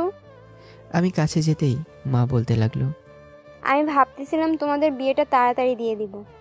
কোনো সমস্যা নেই মা, কিন্তু একটা কথা বলার ছিল। বাবা বলো। বাবা আমাকে যতই পর করে দিক, কিন্তু আমি চাই বিয়ের আগে আমি আর আখি দুজনে বাবা মায়ের দোয়া নিয়ে বিবাহ করতে। আচ্ছা যাও তাহলে। আমি মায়ের সামনে দাঁড়িয়ে ফোনটা বের করলাম বাড়িতে ফোন দিব বলে। তখন মুহূর্তে মনে হলো বাড়িতে ফোন না দিয়ে রাজীবকে ফোন দিই। রাজীব হলো আমার বেস্ট ফ্রেন্ড, আমার বাড়ির সাথে ওদের বাড়ি। রাজীবকে ফোন দিতে কলটা রিসিভ করে জানতে চাইলো কে আমি। আমি আমার পরিচয়টা দিতে রাজীব কেঁদে দিল। কোথায় হারিয়ে গিয়েছে? একটাবার আমার কথা মনে হলো না? জানিস, আমি সব শুনেছি সেদিন কি হয়েছিল। শোন, তোর বাবা তোরে পাগলের মতো খুঁজতে লাগছে এদিক ওদিক। বাবা কেন খুঁজতেছে আমাকে? সেদিন তো বাবা আমাকে বাড়ি থেকে বের করে দিয়েছে। বাড়ির সবাই জেনে গেছে এখন তুই সেদিন কোনো অপরাধ করিস নাই। কিভাবে জানলো আমি অপরাধ করিনি? তুই বাড়ি থেকে যাবার পর প্রায় মাসখানেক পর যখন তোর কোনো খোঁজ খবর ছিল না, তখন শারমিন সত্যি কথা বলে দিয়েছিল সেদিন আসলে কি হয়েছিল। তাই নাকি? তুই জানিস তোর মা বাবা তোরে খুঁজতে খুঁজতে পাগলের মতো হয়ে গিয়েছে। তোর মা বাবাকে দেখলে তুই এখন চিনতেই পারবি না, অনেকটা শুকিয়ে গিয়েছে। তোর কথা চিন্তা করে ঠিকমতো খাওয়া দাওয়া করে না, সারাক্ষণ শুধু কান্না করে। এখন কেন কান্না করে আমার জন্য? সেদিন তো কি আমার কথা বিশ্বাস করেনি। সেদিন নিজের মা আমার উপর থেকে মুখ ফিরিয়ে নিয়েছিল। আমি বুঝতে পারছি তোর কষ্টটা, কিন্তু এখন তুই সব কিছু ভুলে গিয়ে দয়া করে বাড়িতে আয়। না রে, বাড়ি এখন আসতে পারবো না। দেখ, বাবা মায়ের উপরে রাগ করতে নেই। বাবা মা সন্তানের জন্য আশীর্বাদ স্বরূপ। হ্যাঁ জানি, কিন্তু তুই কি জানিস পৃথিবীতে সব বাবা মা আশীর্বাদ স্বরূপ হয় না। কিছু কিছু বাবা মায়ের জন্য সন্তান নষ্টও হয়। সবচেয়ে বড় কথা হলো শুধু জন্ম দিলে মা বাবা হওয়া যায় না। মা বাবা হতে হলে সন্তানকে সবসময় যে কোনো পরিস্থিতিতেই সন্তানকে সাপোর্ট করতে হয়। সন্তান ভুল করবেই, তাই বলে সন্তানকে দূরে সরিয়ে দেওয়া এটা ঠিক না। সন্তানকে বোঝাতে হবে এরকম ভুল যেন ভবিষ্যতে আর না করে। কিন্তু সেদিন আমি তো কোনো ভুল করিনি, তারপর আমাকে বাড়ি থেকে বের করে দিয়েছে। আচ্ছা মানলাম তোর বাবা মায়ের উপর বিশাল অভিমান, কিন্তু তুই কি একটিবারও তোর ছোট্ট দুইটি বোনের কথা ভেবে দেখেছিস? তোরা ভাই ছাড়া কেমন করে বেঁচে আছে? তোর কি একবারও মনে পড়লো না যে ছোট বোনদের কথা? ছোট্ট বোন দুটির মুখের দিকে তাকিয়ে হলেও তুই বাড়ি ফিরে আয়, দেখবি সব ঠিক হয়ে যাবে। অবশ্যই সব কিছু অলরেডি ঠিক হয়ে গেছে। এখন বাড়ির সবাই শুধু তোর ফিরে আসার অপেক্ষার প্রহর গুনছে। তুই কবে ফিরে আসবি? আচ্ছা দেখি আমি আগামীকাল বাড়ি আসতে পারি কিনা। তুই চেষ্টা করলেই পারবি। আচ্ছা ঠিক আছে, তাহলে ভালো থাকিস তুই। আল্লাহ হাফেজ। আল্লাহ বাঁচিয়ে রাখলে আগামীকাল দেখা হচ্ছে আমাদের। আচ্ছা ঠিক আছে। ফোনটা কাটতে যাব এমন সময় একটা কথা মনে পড়লো। এই শোন। বল, কি বলবি? তোর জন্য একটা সারপ্রাইজ আছে। অবশ্য সারপ্রাইজটা সবার জন্যই। কি সারপ্রাইজ? সেটা এখন বলা যাবে না, তাহলে সারপ্রাইজ কিভাবে থাকবে? আচ্ছা ঠিক আছে, তাহলে কালকেই দেখব কি সারপ্রাইজ। ওকে, এখন তাহলে ফোন রাখছি, আগামীকাল দেখা হবে। ওকে, ভালো থাকিস তুই। ওকে ভালো থাকতে বলে ফোনটা কেটে দিলাম। তারপর মায়ের কাছে গিয়ে বললাম আগামীকাল আখিকে নিয়ে আমাদের বাড়িতে যেতে চাই। আপনি কি বলেন মা, আখিকে আমার সাথে নিয়ে যেতে দিবেন কি? তুমি আখিকে নিয়ে যাবে, এতে আমার কাছে বলার কি আছে? আমি তো আগেই বলে দিয়েছি আখির দায়িত্ব তোমার। সো তুমি আখিকে নিয়ে কোন সময় কোথায় যাবে সেটা তোমার বিষয়। তারপরও মা, আপনার হুকুম ছাড়া আমি নিজেও কোনোদিন কোথাও যাব না। আসলে মা, একটু আগে আমি বাড়ির পাশের এক ফ্রেন্ডকে ফোন দিয়েছিলাম। তারপর বাড়িতে কী হয়েছে সব কিছু আমি মাকে খুলে বললাম। মা সব কিছু শুনে আমাকে জানিয়ে দিল। তাহলে তোমার দেরি করা ঠিক হবে না, তুমি বরং আগামীকাল সকালে বাড়ির উদ্দেশ্যে আখিকে নিয়ে বেরিয়ে পড়ো। পরের দিন আখিকে নিয়ে বাড়ির উদ্দেশ্যে গাড়ি নিয়ে বেরিয়ে পড়লাম। বাড়ির কাছে পৌঁছতে দেখতে পেলাম একটা দোকানে বাবাকে বসা। আখিকে বললাম গাড়িটা একটু থামাতে। এই কি, বাবা শরীরের অবস্থা কি করেছে! বাবাকে দেখে মনটা আমার কেঁদে উঠল। খুব ইচ্ছে করছিল গাড়ি থেকে নেমে বাবার কাছে গিয়ে বলি, বাবা আমি ফিরে এসেছি, তুমি আর আমার জন্য চিন্তা করো না, তোমার ছেলে তোমার কাছে ফিরে এসেছে, তোমার আর কোনো চিন্তা নেই বাবা। চলো বাবা এখন বাড়িতে, তোমার সাথে বসে খাবার খাওয়া হয় না অনেক দিন। বাবা তোমার বকাও শোনা হয় না অনেক দিন। বাবা, ও বাবা, তোমার সাথে বসে আড্ডাও দেওয়া হয় না অনেক দিন। কথাগুলো ভাবতেই কখন যে দু চোখের জল এসেছে বুঝতে পারিনি। চোখের জল মুছে গাড়ি থেকে নামতে যাব, তখন আখি জানতে চাইল, কোথায় যাও তুমি? আর তোমার চোখে জল কেন? কি হয়েছে একটু বলবো আমাকে? ওই যে লোকটাকে দেখতে পাচ্ছ, ওই লোকটা শরীরের অবস্থা দেখে আমার চোখে জল এসে গেছে। কে ওই লোক? আর তোমার সাথে তার কি সম্পর্ক? উনি আর কেউই নেন, উনি আমার জন্মদাতা পিতা। কথাটা বলে এগিয়ে গেলাম বাবার কাছে। তখন হঠাৎ করে মনে হলো বাবার সেদিনই সেই কথাটা। আমার মুখ তাকে দ্বিতীয়বার দেখাতে নিষেধ করেছে। শুধু তাই নয়, আমার মুখ যদি আমি দ্বিতীয়বার দেখাই তাহলে আমি নাকি বাবার মরা মুখ দেখব। কথাটা মনে পড়তেই পিছিয়ে আসলাম। বাবার সামনে যাওয়ার সাহসটা আর হলো না। ফিরে এলাম গাড়িতে। আকিকে বললাম গাড়িতে আগে বাড়াতে। সোজা বাড়িতে চলে এলাম। গাড়িটা বাড়ির পিছনে থামাতে আমি দেখতে পেলাম মা বাড়ির বাইরে বেরিয়ে আসলো। আসলে গাড়ি নিয়ে কেউ কোনোদিন আমাদের এলাকায় প্রবেশ করেনি, তার উপর আবার বাড়ির পিছন দিয়ে গাড়ি থামিয়েছে। তাই মা দেখতে আসছে আসলে গাড়ি নিয়ে কে আবার এসেছে। আমি মাকে দেখে গাড়ি থেকে নেমে দাঁড়ালাম। মা আমাকে দেখা মাত্রই দৌড়ে এসে জড়িয়ে ধরে কান্না করে দিল। কোথায় ছিলি বাবা এতদিন? আমাদের কথা কি একটি বারের জন্যেও মনে হয়নি? একটুও কি দেখতে ইচ্ছে করেনি আমাদেরকে? ইচ্ছে করবে না কেন, অনেকে ইচ্ছে করতো, কিন্তু কোনো উপায় ছিল না। যে তোমরা তো আমাকে বাড়ি থেকে বের করে দিয়েছিলে, তাহলে বলো কি করে ফিরে আসবো বাড়িতে? বাবা, আমাদের ভুল হয়েছে, এবারের মতো আমাদের মাফ করে দে। কি বলছে এসব? তোমাদের কেন ভুল হবে? সন্তানের কাছে বাবা মায়ের কোনো ভুল নেই। আর মাপ তোমরা কেন চাচ্ছ? তোমরা আমার কাছে মাপ চাইলে যে আমার পাপ হবে মা। চল বাবা, বাড়ির ভেতরে চল। একটু দাঁড়াও, আমার সাথে আরেকজন আছে। কে? তোমরা আমাকে বাড়ি থেকে বের করে দেওয়ার পর আমি যাদের কাছে ছিলাম, আর সবচেয়ে বড় কথা হলো এই মানুষটার জন্য এখন আমি বেঁচে আছি। কে সেই মহান ব্যক্তি? আমি আখিকে গাড়ি থেকে নামতে বললাম, আর আখিকে মায়ের সাথে পরিচয় করিয়ে দিলাম। তারপর আখি মাকে সালামও করলো। তারপর মা আমাদেরকে বাড়ির ভেতর নিয়ে গেল। বাড়িতে ঢুকতে দেখতে পেলাম আমার ছোট বোন দুটো বারান্দায় দাঁড়িয়ে আছে। কোথায় এতদিন পর আমাকে দেখে ভাইয়া ভাইয়া বলে দৌড়ে আসবে আমার কাছে, কিন্তু তারা কেউই আমার কাছে এলো না। বরং আমাকে দেখার পর তারা দুজনেই মুখ ফিরিয়ে নিল। আমি বুঝতে পারলাম আমার বোন দুটো আমার উপরে বিশাল অভিমান করে আছে। তাই আমি নিজেই বোনের কাছে গিয়ে তাদেরকে ডাকলাম, কিন্তু তারা তো আমার কথা কানেই নিল না। সরি বোন, আমার ভুল হয়ে গেছে, প্লিজ এবারের মতো মাফ করে দে আমাকে। এখন মাপ চাইছো কেন? এতদিন মনে ছিল না তোমার দুটি বোন আছে, যে বোন দুটি তোমাকে ছাড়া এক মুঠো ভাতও কোনোদিন খায়নি একা? একটি বারও কি ভেবেছো কখনো তোমার ছোট বোনগুলোর কথা? ভেবেছো কি কোনোদিন তোমাকে ছাড়া কেমন করে বেঁচে আছি? আমি কোনো কথার জবাব না দিয়ে হাঁটু কেটে বসে বললাম, আর বোনদের উদ্দেশ্য করে বললাম, আমাকে তোরা মার, কিন্তু দয়া করে আমার উপর তোর অভিমান করে থাকিস না। বোন দুটি আমাকে জড়িয়ে ধরে কাঁদতে লাগলো। আমি নিজেকে সামলে রাখতে পারলাম না। আমি তাদেরকে জড়িয়ে ধরে কান্না করতে থাকলাম। হঠাৎ পিছন দিকে কেউ আমার মাথার উপর হাত রাখলো। আমি মাথাটা একটু ঘোরাতে দেখতে পেলাম বাবা আমার মাথায় হাত বুলিয়ে দিচ্ছে। আমি বোনদেরকে ছেড়ে দিয়ে বাবার পা জড়িয়ে ধরলাম। কি করছিস বাবা? ভুল তো আমি করেছি, তুই কেন পা ধরে ক্ষমা চাইতে আসিস? আয় বাবা, আমার বুকে আয়। তুই আমার বুকে এসে আমাকে ঠান্ডা কর। আমার বুকটা যে তোর জন্য হাহাকার করছে। আমি বাবাকে জড়িয়ে ধরলাম। বাবার কান্না দেখে আর নিজেকে সামলাতে পারলাম না, তাই আমি কেঁদে উঠলাম। এদিকে আমার বাবার কান্না দেখে মা আমাকে বাবার কাছ থেকে ছাড়িয়ে নিয়ে রুমে এলো।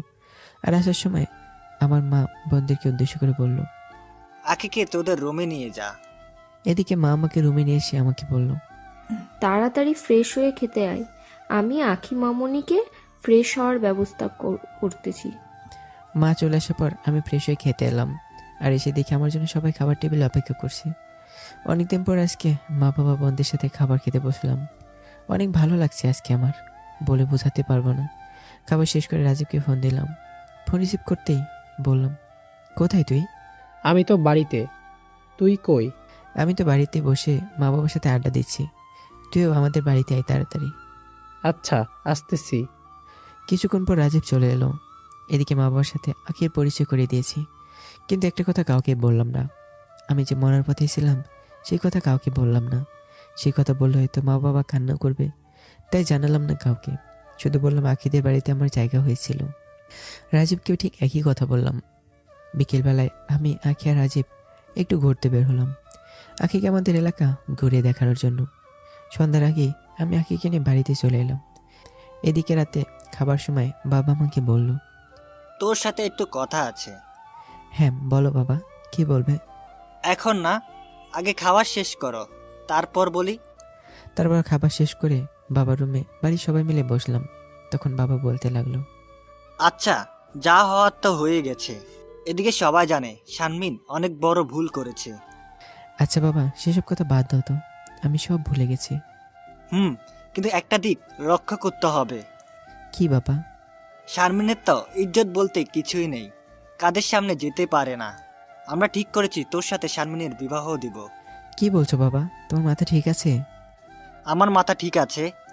দেখ, তুই যদি এখন বিয়ে না করছ, তাহলে শারমিনের কোনো দিনও বিয়ে হবে না। তুই আজকে সারা রাত ভেবে দেখ। সবচেয়ে বড় কথা হলো, তুই তো জানিস আমরা তোর সাথে শারমিনের বিয়ে ঠিক করে রেখেছি। হ্যাঁ জানতাম, এবং ইচ্ছাও ছিল কোনো একদিন শারমিনকে বিয়ে করব, কিন্তু কোনো কিন্তু টিন্তু শুনতে চাই না। আচ্ছা, আজকে তুই সারা রাত ভেবে দেখ, কালকে সকালে আমাকে জানা। আর হ্যাঁ, এখন রাত অনেক হয়েছে, সবাই ঘুমিয়ে পড়ো। বাবার রুম থেকে বেরিয়ে এলাম, সাথে আখিও ছিল, কিছুই বললো না। আর আমিও আখির কথা সবার সামনে সাহস করে বলতে পারলাম না, শুধু একটাই ভয়ে, যদি আবারও আমাকে সবাই ভুল বুঝে।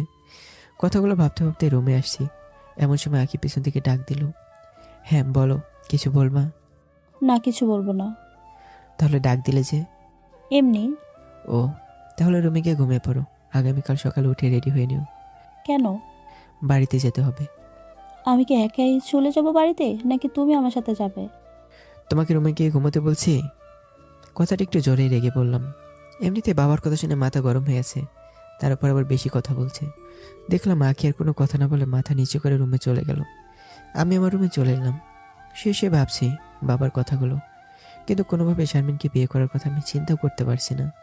যার জন্য সমাজের মানুষের কাছে অপমানিত হতে হয়েছে, যার জন্য পরিবারের সবার কাছে ছোট হতে হয়েছে, যার জন্য বন্ধুদের কাছে আমি হয়েছি একটা ধর্ষণকারী, যার জন্য আমাকে বাড়ি ছাড়তে হয়েছে, যার জন্য আমাকে রাস্তায় ঘুমোতে হয়েছে, যার জন্য আমাকে দিন রাত মিলে একবেলা খেয়ে রাত কাটাতে হয়েছে, যার জন্য আমাকে একবেলা খাবার জন্য মানুষের কাছে হাত পাততে হয়েছে, যার জন্য আমাকে মৃত্যুর সাথে পাঞ্জা লড়তে হয়েছে।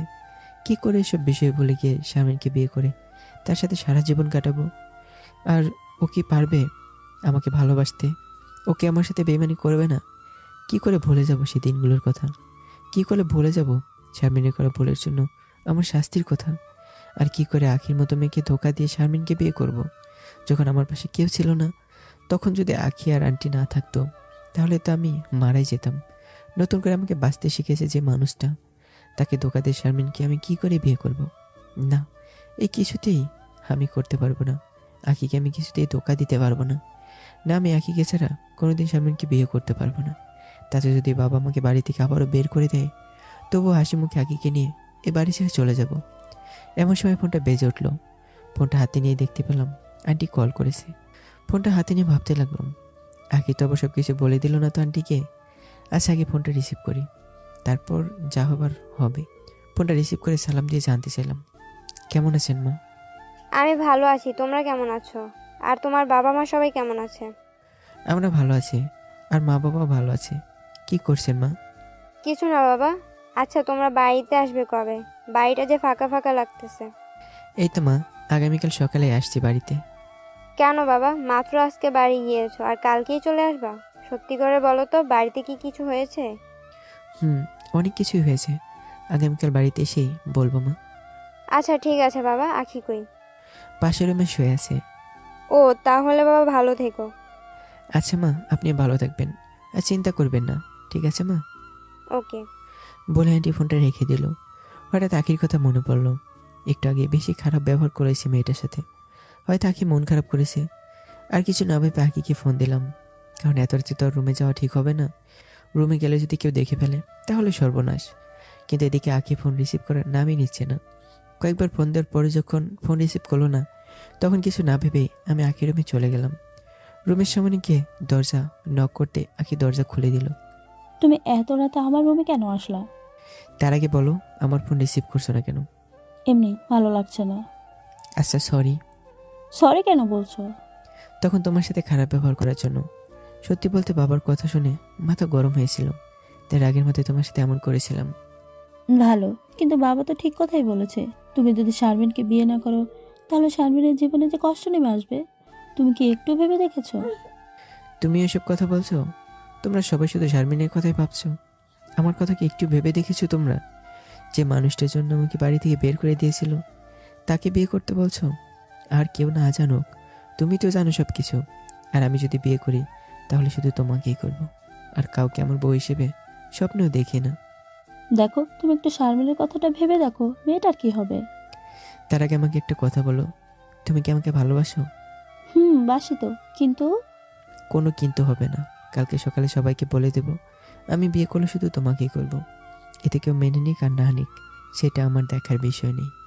এখন কোনো কথা না বলে লক্ষ্মী মেয়ের মতো ঘুমিয়ে পড়ো। ওকে। তারপর আমি রুমে এসে ঘুমিয়ে পড়লাম। শুয়ে আবারও ভাবছি, কালকে সবাইকে আখির কথা বললে মা বাবা কি মেনে নেবে, নাকি আবার বাড়ি থেকে বের করে দেবে? আমি কিছুই বুঝতে পারছি না। এসব কথা ভাবতে ভাবতে কখন ঘুমিয়ে পড়েছে বুঝতে পারিনি। হঠাৎ কারো কান্নার শব্দ শুনতে পেলাম। মনে হলো কান্নাটা আমার রুমের মধ্যে আসছে। হঠাৎ মনে হলো কেউ একজন আমার পা ধরে কান্না করছে। আজকে আমার ঘুমটা একটু বেশি ছিল, তাই বুঝি উঠতে একটু দেরি হলো। সত্যি বলতে কি, কোনো বিষয় নিয়ে যদি আমি চিন্তা করি তাহলে আমার ঘুমটা একটু বেশি হয়, তাই এমন হয়েছে। না হলে কি কেউ আমার পা ধরে কান্না করছে আর আমি কিনা তা বুঝতে পারিনি? এত সকালবেলা কে আবার কান্না করছে, তাও আমার পা ধরে? চোখে পর্যাপ্ত ঘুম থাকার পরেও আমি চোখ মেলে তাকালাম কে কান্না করছে তা দেখার জন্য। চোখ মেলে তাকাতেই বড় একটা ধাক্কা খেলাম।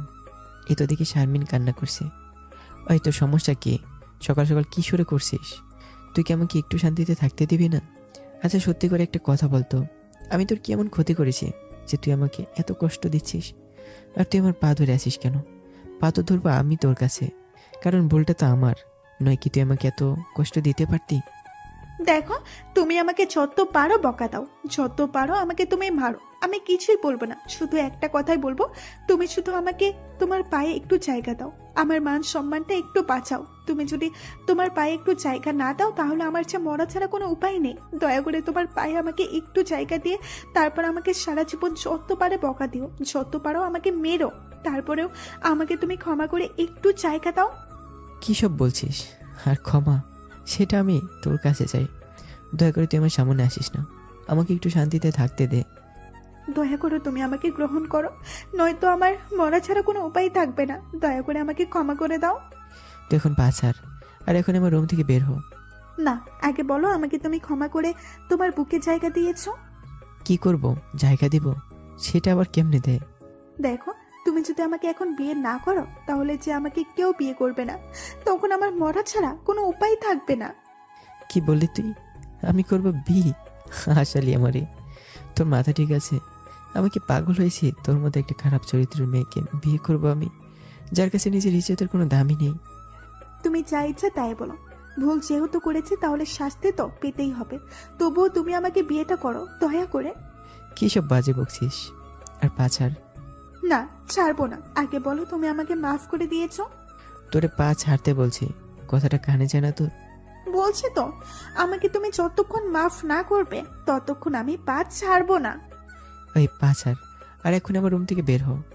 কথাটা একটু ধমক দিয়ে বললাম, আর দেখলাম কথাটা বলা মাত্র শারমিন আমার পাটা ছেড়ে দিল, কিন্তু রুম থেকে বের হবার নামই নিল না। তাই আমি মাকে জোরে জোরে ডাকতে ডাকতে আমি নিজের রুম থেকে বেরিয়ে এলাম। কি হয়েছে বাবা? সকালবেলায় এমন করে ডাকতেছিস কেন? কি হয়েছে? তোমরা কি আমাকে একটু ভালো থাকতে দিবা না নাকি? কেন? আমরা আবার কি করলাম? শারমিন কেন আমাদের বাড়িতে? আর সকাল সকাল শারমিন আমার রুমে কি? এদিকে মা কিছু বলার কি, কোথা থেকে যেন বাবা চলে এলো। কেন তুই জানিস না শারমিন কেন এই বাড়িতে? আরও কোথায় যাবে? তুই তো জানিস মেয়েটা যাওয়ার কোনো জায়গা নাই।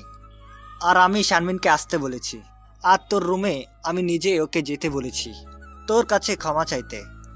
ওকে ফাইন, ক্ষমা করে দিলাম। এখন তাড়াতাড়ি ওকে বাড়ি থেকে যেতে বলো। ও বাড়ি থেকে কেন যাবে? ওকে যেতেও হবে না, কিন্তু ওকে বলে দাও ভুল করে যেন আমার রুমে তো দূরের কথা, আমার সামনে যেন না আসে কোনো সময়ের জন্যও না। গতকাল রাতে তোকে কি বলছি মনে নাই নাকি? মনে, কিন্তু আমি তো আগেই বলেছি তোর কিছু শুনতে চাই না। শারমিনকে আমরা এবারের বউ করে আনবো, এটাই ফাইনাল। বললেই হলো? আমি কোনোদিনও কোনোভাবে বিয়ে করবো না শারমিনকে, বুঝতে পারছো? তুই বিয়ে করবি না মানে তোর বাপও বিয়ে করবে। ওকে ফাইন, করে ফেলো তুমি বিয়ে, কে মানা করেছে তোমাকে? দেখ, কথা ঘুরাস না। কই আমি কথা বলালাম? তুমিই তো বললে আমি বিয়ে করলে নাকি আমার বাপ বিয়ে করবে, আর আমার বাপটা তো তুমি, তাই তোমাকে বিয়ে করতে বললাম। ফাজলামির একটা সীমা আছে। আমিও তো তাই বলছি। মানে মানে হলো তোমরা কিভাবে বলছো শারমিনকে বিয়ে করতে? তোমরা জানো না এই মেয়েটার জন্য আমার কি অবস্থা, তারপরে বলছো শারমিনকে বিয়ে করতে। এটা কি ফাজলামো না? যা হয়েছে সব ভুলে যা। আর তুই যদি শারমিনকে বিয়ে না করিস তাহলে এই মেয়েকে কে বিয়ে করবে? দয়া করে আমাদের কথাটা মেনে নে। সরি বাবা, আমি তোমাদের কথা মানতে পারবো না। দেখ, আমরা তোর বাবা মা, আর আমাদের কথা তোর কাছে কোনো গুরুত্ব না নাকি? ছিল একটা সময়, কিন্তু এখন আর নেই। একটা সময় তোমাদের কথা মানতে পারতাম, কিন্তু এখন পারবো না। কারণ তোমরা আমার জীবন থেকে নিজের গুরুত্ব তোমরা নিজেরাই কমিয়ে নিয়েছো। কি বললি তুই? আর এমন কথা বলতে পারলি? তোর জীবনে আমাদের কোনো গুরুত্ব নেই? না, নেই। আর হ্যাঁ, এমন কথা বলতে তোমরা বাধ্য করেছো। আর এই যে আমাকে তোমরা দেখছো, সেটা শুধুমাত্র এই আঁখি আর আঁখির মায়ের জন্য। এরা আমার নতুন জীবন দিয়েছে। প্রায় 4 মাস আমি মৃত্যুর সাথে পাঞ্জা লড়েছি। তখন কোথায় ছিলে তোমরা? তখন কিন্তু তোমাদেরকে কাছে পাইনি, এদেরকে পাশে পেয়েছি। সো আমার জীবনের উপর তোমাদের সাথে তাদের অধিকারটা অনেক বেশি। তোমরা সেদিন আমার কথা বিশ্বাস না করে বাড়ি থেকে বের করে দিয়েছিলে, কিন্তু এরা সব কিছু শোনার পর তারা আমাকে আশ্রয় দিয়েছে। সেদিন কোথায় ছিল তোমাদের অধিকার? সেদিন আমি মাকে বলেছিলাম তুমি তো আমাকে বিশ্বাস করতে পারো, কিন্তু সেদিন নিজে জন্মদাত্রী মাও আমাকে বিশ্বাস করেনি, বরং আমার দিক থেকে মুখ ফিরে নিয়েছিলেন। কই, সেদিন তো তোমরা একটিবারের জন্য ভেবে দেখোনি? আমাকে বাড়ি থেকে বের করে দিলে আমি কোথায় যাব, কি খাবো, কোথায় থাকবো? তোমরা জানো সেদিন বাড়ি থেকে বের হওয়ার পর দিনে একবেলা খেয়ে থাকতে হয়েছে আমাকে, কারণ আমার কাছে তো টাকা নেই। কই ছিল সেদিন তোমাদের অধিকার? আর এখন যখন তোমরা জানতে পেরেছো আমি নির্দোষ, তখন তোমরা অধিকার দেখাতে এসেছো। একটা কথা কান খুলে শুনে রাখো, আমার উপর তোমাদের কোনো অধিকার নেই। তোমাদের ছেলে সেদিনই মারা গেছে, যেদিন আমাকে তোমরা বাড়ি থেকে বের করে দিয়েছিলে। আর হ্যাঁ, আরেকটা কথা, আমি যদি বিয়ে করি তাহলে আঁকি কী করবো? আর কাউকে না। বুঝতে পারছো? বুঝতে পারছো তোমরা? মেনে নিবা কি না না নিবা সেটা তোমাদের ব্যাপার, সেটা আমার দেখার বিষয় না। বেরিয়ে যা আমার বাড়ি থেকে। খুব বড় হয়ে গেছিস তাই না? এক্ষুনি বেরিয়ে যা। যাচ্ছি, তবে একটা কথা শুনে রাখো, শুধু জন্ম দিলেই মা বাবা হওয়া যায় না।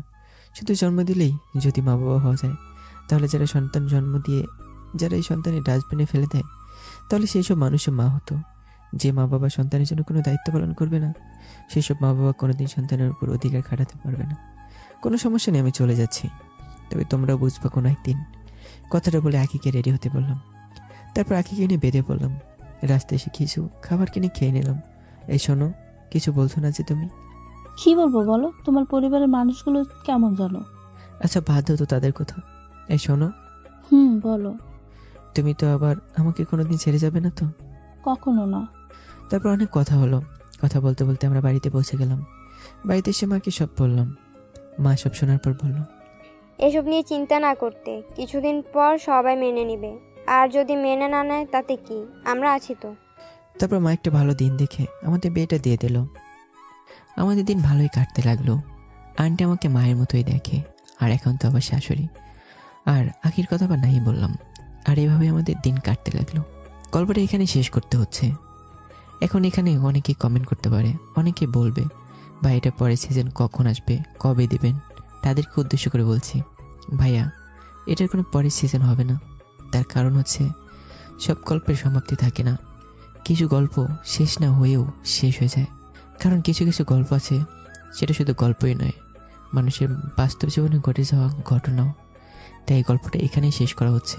আর হ্যাঁ, প্রত্যেক বাবা মা এক হয় না। আমাদের সমাজে এমনই কিছু বাবা আছে যারা নিজের জেদ, নিজের রাগ তারা কন্ট্রোল করতে পারে না। তাদের যেটা মনে হয় তারাই সেটাই করে। তাদের সন্তানের ভালো মন্দ সে বুঝতে চায় না। এইখানে যদি সে শারমিনকে বিয়ে করতো তো বলা যায় না পরবর্তীতে তার ভাগ্যে কী ছিল। সে মেয়ে নিজের সম্মানের কথা না ভেবে একটা ছেলের এত বড় ক্ষতি করে দেয়। সে মেয়ে যে পরবর্তীতে তাকে ধোঁকা দিয়ে অন্য কোনো ছেলের সাথে সম্পর্ক করবে না তার কোনো গ্যারান্টি নেই। আর অপরদিকে তারা দুজন দুজনকে ভালোবাসতো, তো কি করে সে আগে কষ্ট দেবে? আর হ্যাঁ, কমেন্ট করে জানাবেন সবাই, আবির যে কাজটা করেছে কাজটা কি ঠিক করেছে নাকি ভুল করেছে? অবশ্যই জানাবেন, বলবেন না কিন্তু। ধন্যবাদ সবাইকে, ভালো থাকবে, সুস্থ থাকবে, আল্লাহ হাফেজ।